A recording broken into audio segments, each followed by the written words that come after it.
Hello বন্ধুরা, আমি মনীষ ফাইটানির চ্যানেলে তোমাদেরকে ওয়েলকাম। আর পাহাড়ে এবার আমি ফার্স্ট টাইম তাও মাকে নিয়ে এসেছি, বাইক রাইড করছি তাও মাকে নিয়ে। তো দেখা যাক এক্সপিরিয়েন্সটা আমাদের কেমন হয়। আমরা দারুণ ঘুরছি। আর কেমন লাগছে এরকম ফার্স্ট টাইম আমার বাইকে পাহাড়ে চড়ে? মানে বাঘ ঘুরছে আর চারদিকে ঠান্ডা হাওয়া, দারুণ অসাধারণ লাগছে। তাও আবার আমি মাকে নিয়ে এসেছি ফার্স্ট টাইম বাইকে পাহাড়ে ঘুরতে। এটা একটা মানে কি বলবো, স্বপ্নের মতো বলতে পারো।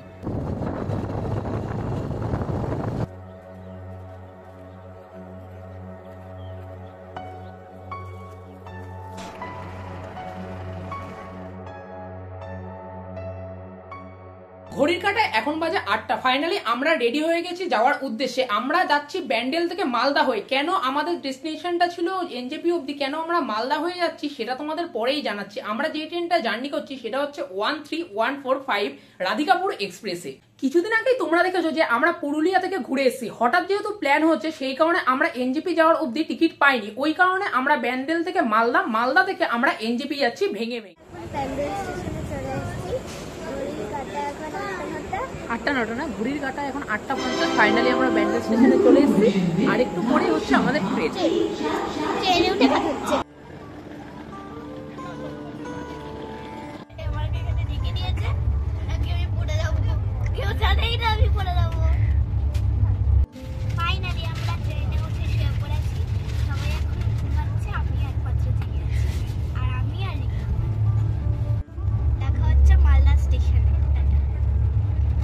ফাইনালি এখন শুয়ে পড়েছি। হ্যালো বন্ধুরা, আমি মনীষের মা বলছি।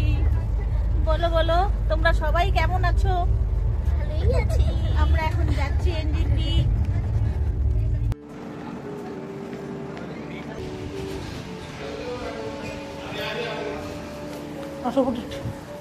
এখন আমরা চলে এসেছি মালদা স্টেশনে। আর এসে এখানে রিটায়ারিং রুম নিয়ে নিয়েছে। আমাদের ট্রেন যেহেতু আবার 5টাতে, সেই কারণে এখন এখানে রিটায়ারিং রুমে ওয়েট করব, তারপর এখান থেকে আবার ট্রেনে উঠব।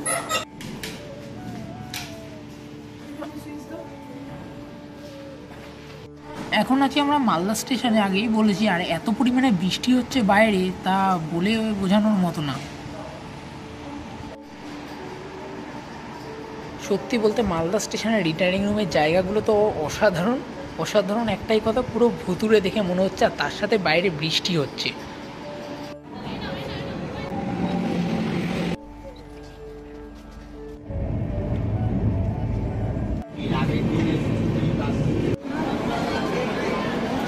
কঠোর পরিশ্রম করে আমরা ফাইনালি এনজেপি স্টেশনে চলে এসেছি। তোমাদের বলেছিলাম যে আমরা ভেঙে আসবো, সেই কারণে আমরা ভেঙে এসেছি। আর একটু লেট হয়েছি। ঘড়ির কাঁটা এখন বাজে হচ্ছে 9টা 45। আর আমরা চলে এসেছি এনজেপি। আমাদের আসার কথা ছিল 9টার সময়, 45 মিনিট ট্রেনটা লেট করেছি। সকালে জলখাবার খাওয়া কমপ্লিট করে এখন আমরা যাচ্ছি হচ্ছে হিমালয়ান এক্সপ্লোরার, অর্থাৎ যেখান থেকে আমরা বাইক রেন্ট নিচ্ছি। এনজেপি স্টেশন থেকে হিমালয়ান এক্সপ্লোরার আমাদের যেখান থেকে বাইক রেন্ট নিচ্ছি সেই জায়গাটা পড়ছে অ্যাপ্রক্স 6 কিলোমিটার।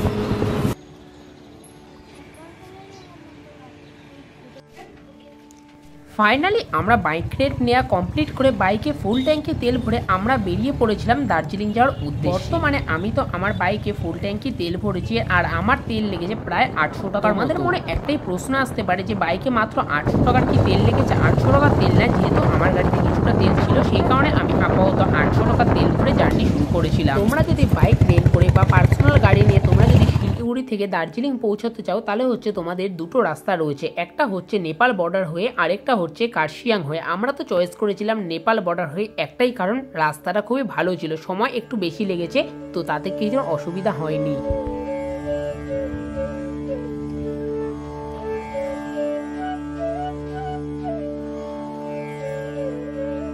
এখানটা তো আমরা বেশ ভালোই ঘুরলাম। এবার আমরা রওনা দেবো মিরিকের উদ্দেশ্যে। এখানে আমরা চা খেলাম, যার দাম পড়েছিল 10 টাকা, ভালোই বানিয়েছে। এখন মিরিক যাই, মিরিকে গিয়ে ওখানে তোমাদের সাথে আবার কথা হচ্ছে। এখান থেকে মিরিক অ্যাপ্রক্স 13 কিলোমিটার মতো।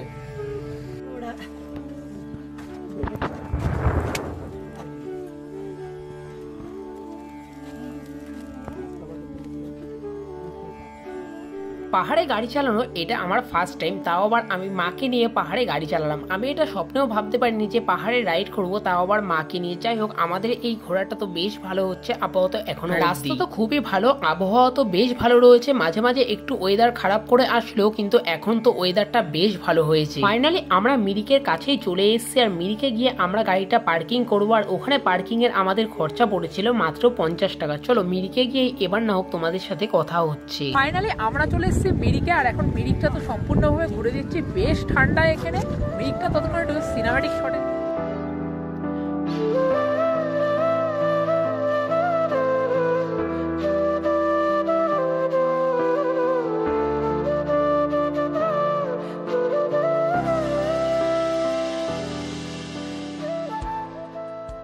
আর এখানে তো বোটিং করার সুবিধা রয়েছে, তার সাথে ঘোড়াতে চড়ার সুবিধাও রয়েছে।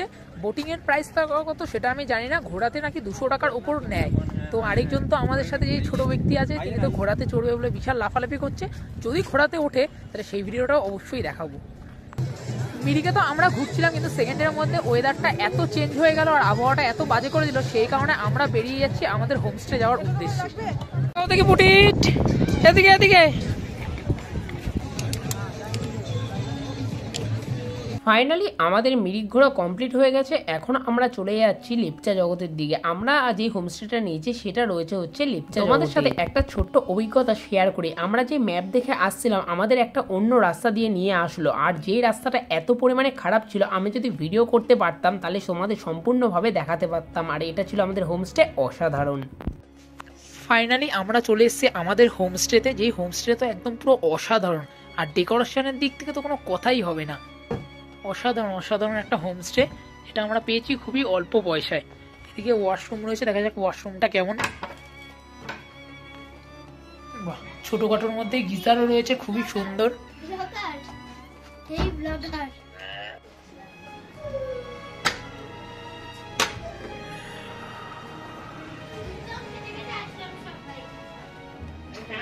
ঘড়ির কাঁটায় এখন বাজে প্রায় 7টা। আমরা ফাইনালি রেডি হয়ে গেছি। এখন আমরা যাচ্ছি ঘুম স্টেশনের দিকে। এখানে যেহেতু একদম আমাদের কাছে হচ্ছে ঘুম স্টেশন, সেই জায়গাটা ঘুরবো। ওখানে মার্কেট আছে, সেই জায়গাটা তোমাদের ঘুরে দেখাই।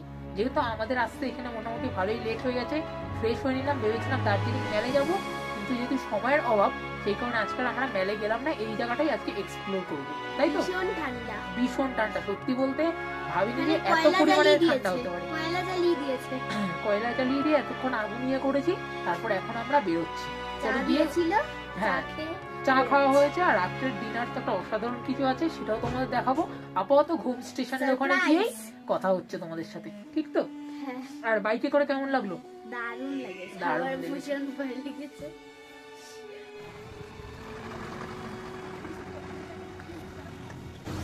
আমরা এখন চলে এসেছি ঘুমে। আর সত্যি কথা বলতে আমরা এত লেট করে এসেছি, অধিকাংশ দোকানই বন্ধ হয়ে গেছে। আর এখানে একটা মিষ্টির দোকান থেকে একটু মিষ্টি নিয়ে নিলাম, ছোট ছোট মিষ্টি, যার দাম নিল 15 টাকা করে। ঘরে গিয়েই খেয়ে বলবো যে মিষ্টিগুলো কেমন খেতে। রাত যতই হোক, দোকান যতই বন্ধ থাক না কেন, ঘুম স্টেশনটা কিন্তু খোলা আছে। সেই কারণে এখন আমরা যাবো ঘুম স্টেশনটা দেখতে।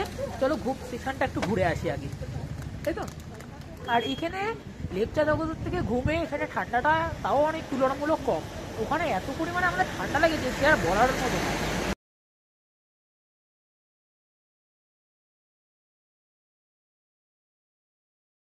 ফাইনালি আমরা চলে এসেছি ঘুম স্টেশনে। সত্যি বলতে স্টেশনটা তো অসাধারণ, আর রংটং করছে। যেহেতু স্টেশনটা অনেকদিন একটা হেরিটেজ স্টেশন বলে কথা, বেশ ভালো লাগছে। আর একটা বেশ নতুন করে মানে গড়ে তুলছে স্টেশনটাকে আরো। ঘুম স্টেশন থেকে ট্রেনগুলো ছাড়ার, টয় ট্রেনগুলো ছাড়ার টাইমটা একটুখানি দেখে নাও যে কখন কখন ছাড়ে। মোটামুটি 10টা 15 থেকে কিছুক্ষণ পরপরই সব ট্রেনগুলো যাচ্ছে। বেশ ভালোই রয়েছে টাইমগুলো, মোটামুটি সকালের দিকে ঘোরার জন্য তো বেস্ট একদম। হ্যাঁ, 10টা 15 থেকে, ঠিক আছে। হ্যাঁ,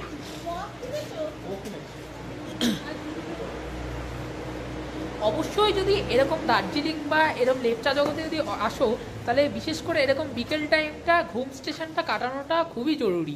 কেন জরুরি বলি, এইসব জিনিসগুলো সাধারণত সবসময় দেখা হয় না, তো এরকম বিকেলের টাইমটা ফাঁকায় ফাঁকায় দেখতে বেশ ভালো লাগে। যাই হোক, আমাদের তো ঘুম স্টেশনটা ঘোরা কমপ্লিট হয়ে গেল। এখন আমাদের ইচ্ছা আছে যাবার পথে একটু মোমো খাওয়ার। দেখা যাক, এখন রাত অনেক হয়ে গেছে, কিন্তু দোকান যদি কোথাও খোলা পাই তো অবশ্যই যাওয়ার পথে কোথাও মোমো খাবো আমরা। এই ঘুটঘুটে অন্ধকারে পাহাড়ে গাড়ি চালানোর মজাটাই পুরো আলাদা একরকম। এখন আমরা চলে যাচ্ছি আমাদের হোমস্টের দিকে। প্রচুর রাত হয়ে গেছে, রাস্তা পরিপূর্ণভাবে পুরো ফাঁকা। আমরা চলে এসেছি আমাদের হোমস্টেতে, আর এত পরিমাণে ঠান্ডা যে সেই কারণে এই ব্যবস্থাটা আমাদের করতে হয়েছে। মারাত্মক পরিমাণে ঠান্ডা, এটা হোমস্টে থেকে দাদাই এসে দিয়ে গেল। এটা সত্যি বলবো, মানে এখানে থাকা যাচ্ছে না। এর থেকে মনে হয় ওদিকে ঘুমে ঠান্ডা কম ছিল, এই জায়গাটা এত ঠান্ডা। ঠান্ডার সময় আসলে যে কি হবে এই জায়গাটা বলা যাচ্ছে না। বরফ পড়বে।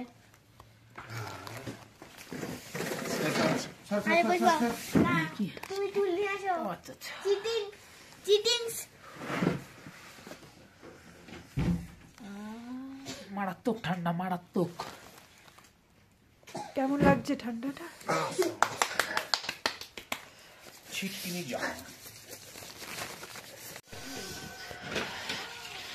আমরা অর্ডার করেছি মাত্র 15 থেকে 16টা রুটি, যা হটপট দিয়েছে মনে হচ্ছে তো 50-100টার উপর রুটি আছে। এই হচ্ছে আমাদের চিকেন কষা। ঠান্ডা হয়ে যাবে। ওহো, গরম গরম রুটির সাথে গরম গরম চিকেন কষা রাত্রের ডিনারে।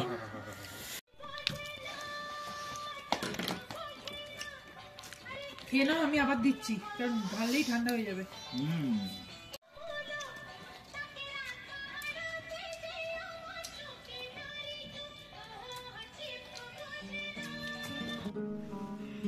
সত্যি বলতে আমরা এখন লেপচা জগতে যেই জায়গাটায় রয়েছি সেখান থেকে জানলাটা খুললেই হচ্ছে এই দৃশ্যটা। এই দৃশ্যগুলো না কোনোদিন ক্যামেরা বন্দি করে দেখানো যায় না। এইসব জিনিসগুলো অবশ্যই এসে উপভোগ করতে হবে, তার সাথে এই সুন্দর চাঁদের আলোটা অসাধারণ লাগছে। আর রাত্রেবেলায় এই জায়গাটা তো পুরো মুগ্ধ করে দিচ্ছে আমাদের।